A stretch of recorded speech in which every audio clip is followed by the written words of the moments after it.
Hello, friends. Welcome back to the Savage Gentleman Podcast. I'm your host, Pastor Benjamin Wilson, and today we're going to dive into episode 5 of the Lion's Whisper series, hearing God's voice in a noisy world. So far, over the course of the series, we've talked about how God speaks through his word, how he speaks through others, and how he speaks through our life's circumstances. But today, we're stepping into one of the most powerful ways to hear God's voice: prayer. We're talking about a conversation in silence. Here's the thing: prayer isn't just a one-way conversation. But if we're being honest, friends, that's how it often begins to play out in our lives, especially for those of us who find ourselves busy. We're always on the go, and then we find ourselves in the need to pray. So we come to God with our list of needs, our worries, our frustrations. We pour out our thoughts, pour out our hearts, pour out our requests, and then we shut it down. Amen. And then we're on to the next thing. It's common. Let's just get that out the way, especially for men. Why? Because men, we are wired to solve problems. But everything that comes in, we want to fix the problem. And the same thing happens for those of us who are always praying. But a lot of times it's, let me bring this before God. Let me ask for a prayer. Let me get the answer, the solution, and then I can move on. We're still in that movement. But what if prayer is more about not just presenting our to-do list to heaven? What if it's about more than that? Yeah, God wants to hear our burdens. He wants us to bring them to him. But prayer is also about listening. It's about quieting your heart and tuning in to God's whisper. It's about creating space to hear his guidance, hear his heart, hear his reassurance, and receive his wisdom. I want to say this to you. I've said this often at church. I've said it. I'll say it often. You'll hear me say it again. God doesn't require our prayers to be eloquent or full of the right words at that. He only asks that our prayers are authentic. That's it. He's not grading you on how well you phrase requests or how deeply theological your language is. I would fail tremendously. He's listening for the honest cry, the vulnerable moment, and the raw authenticity of a child speaking to their father. But I want to pause for a second, because that's where it gets hard for many of us, especially today, because not all of us grew up with a father who listened like that. Maybe you had a father who was absent, or maybe he was just too busy, or simply your father was there. He just didn't know how to create space for you to share your emotions or your struggles. And that can make it difficult to imagine a God as a father who genuinely cares, who leans in when you speak, and who listens to you without judgment. But that's exactly who God is. He's not distant or uninterested. He's not waiting for you to get it all together before you come to him. He's not saying, come get the solution before you come to me with the problem. No, he's the opposite.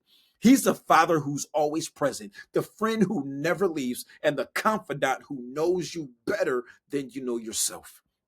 When God invites us to pray, he's inviting us into a connection that's deeper than any formality that we've become comfortable with.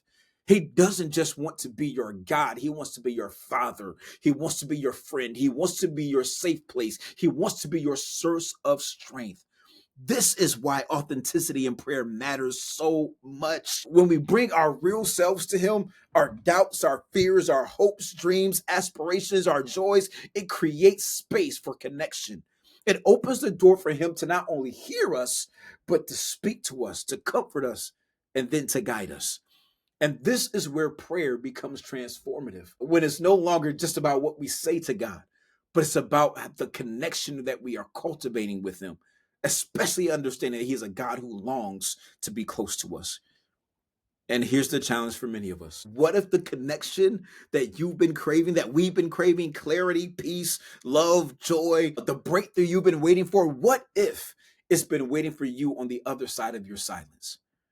Prayer isn't just about pouring out our hearts.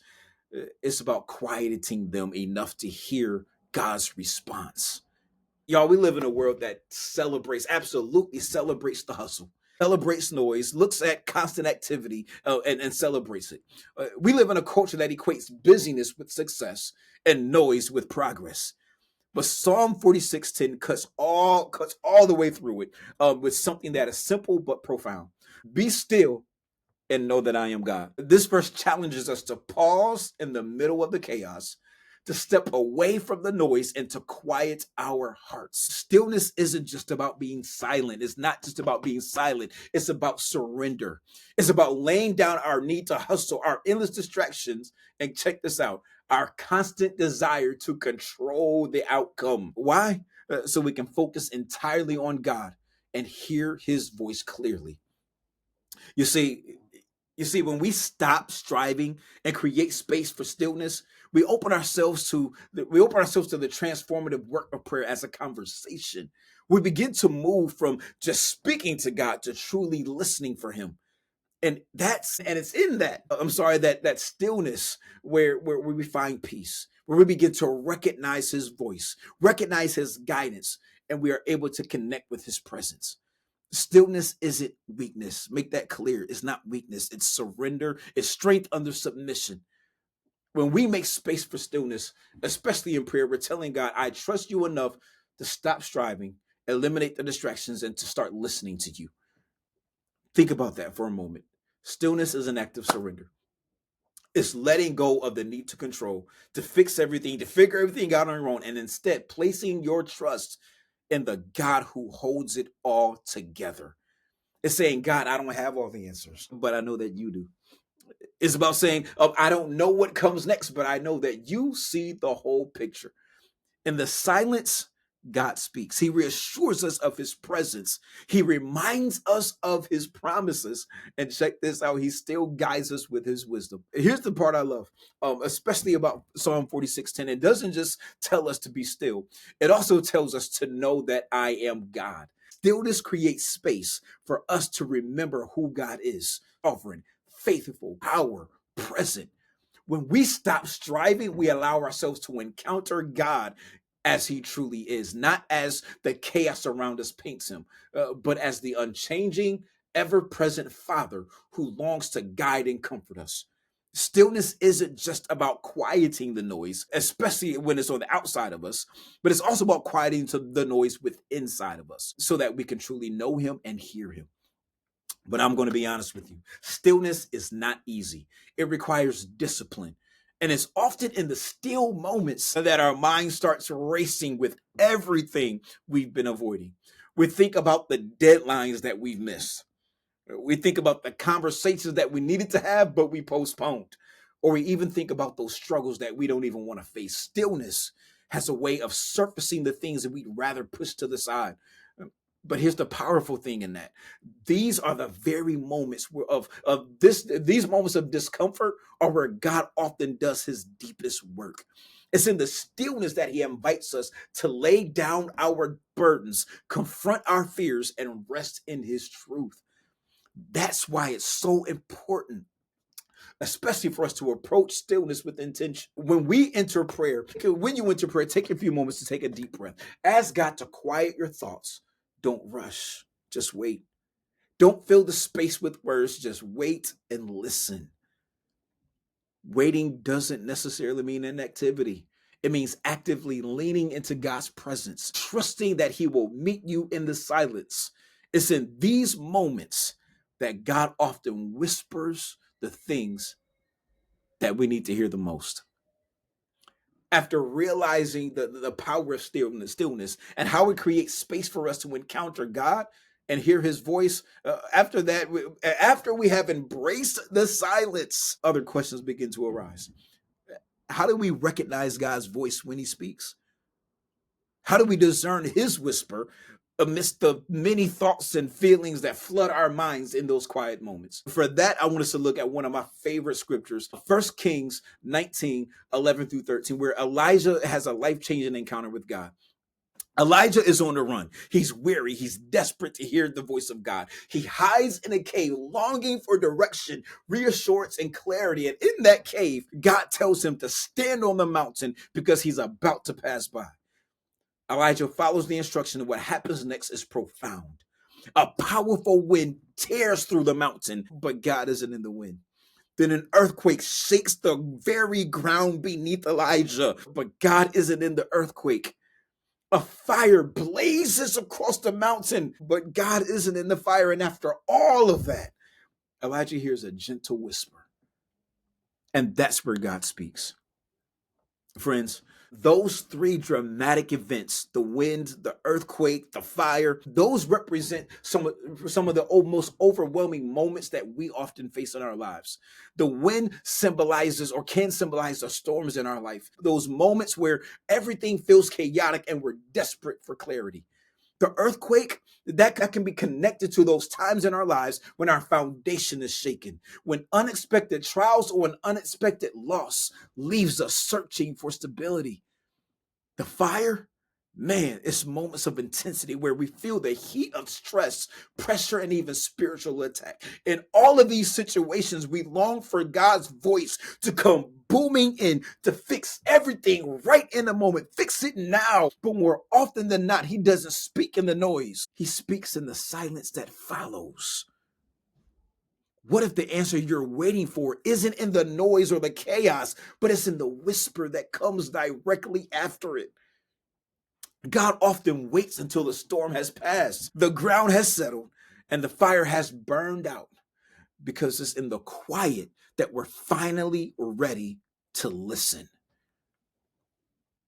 His voice isn't about volume, it's about intimacy and connection. A whisper requires closeness. It's God's way of saying, I'm here and I want you to draw near to me. So how do we recognize his whisper in the middle of all that noise? Three quick things. The first, we need to be familiar with his word.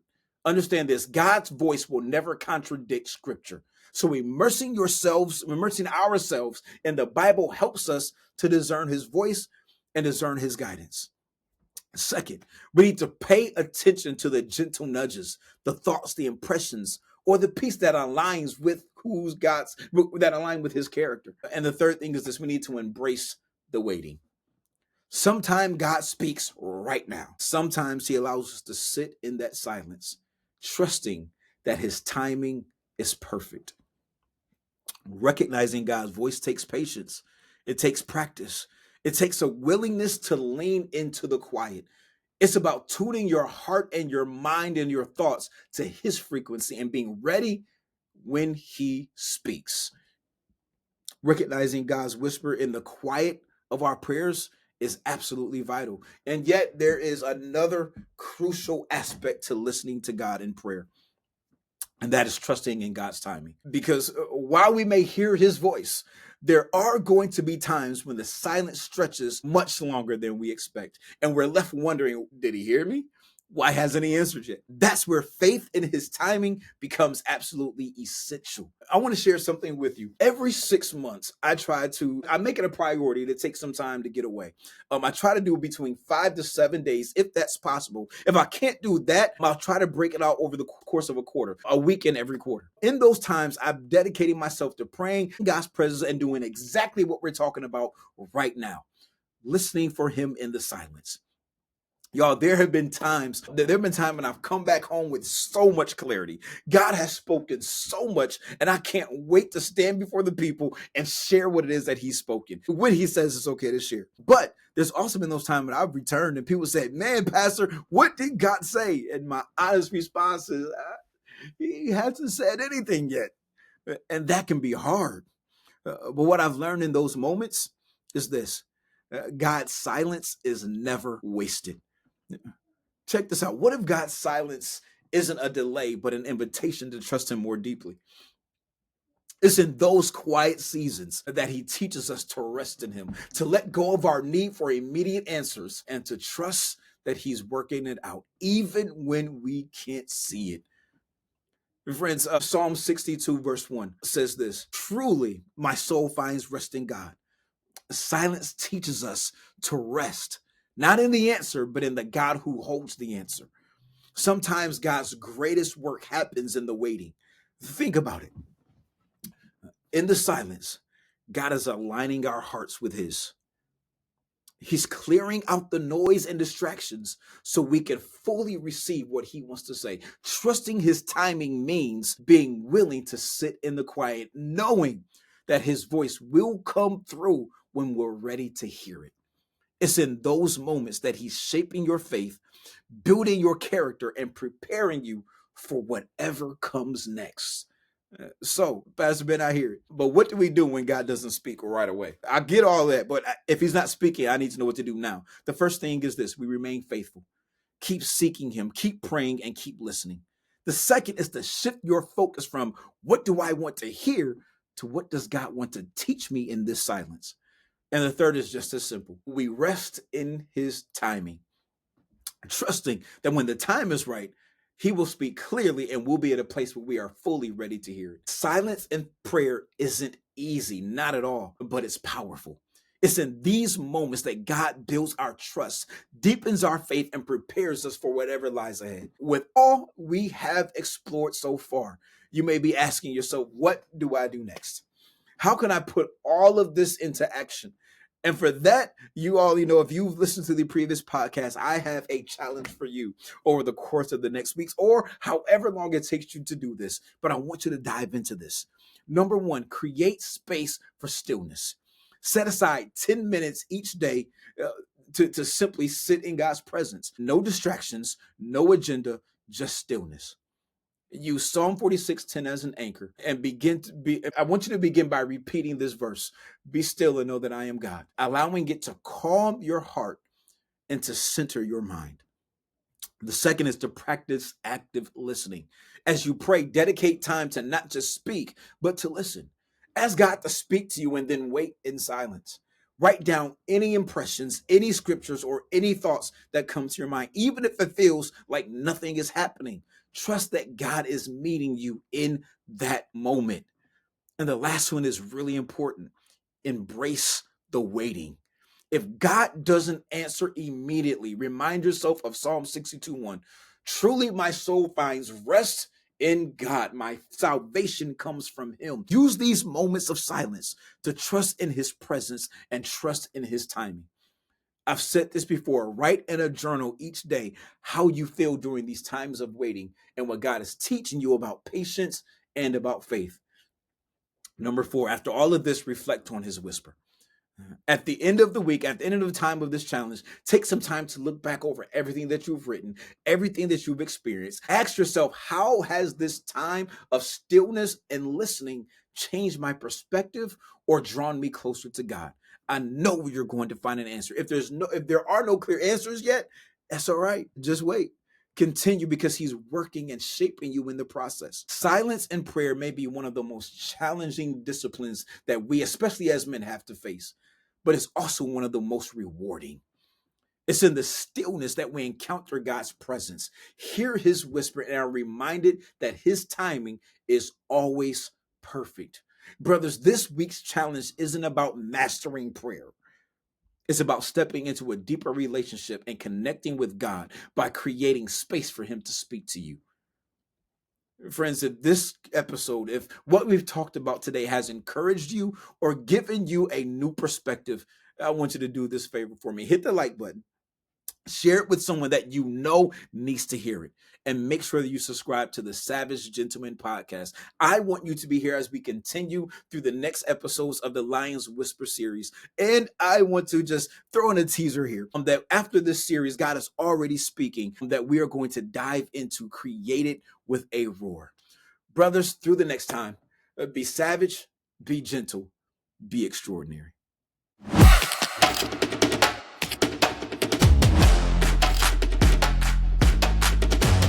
If your faith could use a boost, you're a man of action, and you're looking to grow in your faith alongside like-minded men.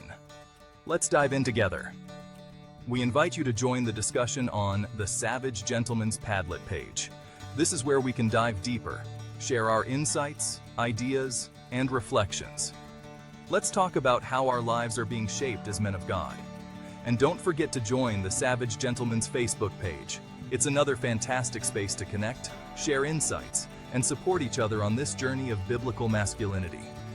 The links to both the Padlet page and Facebook page are in the description. You can also find them through the Savage Gentleman's YouTube channel. We're looking forward to hearing from you and seeing how God is moving in your life. Until next time, be savage, be gentle, be extraordinary. Join us today.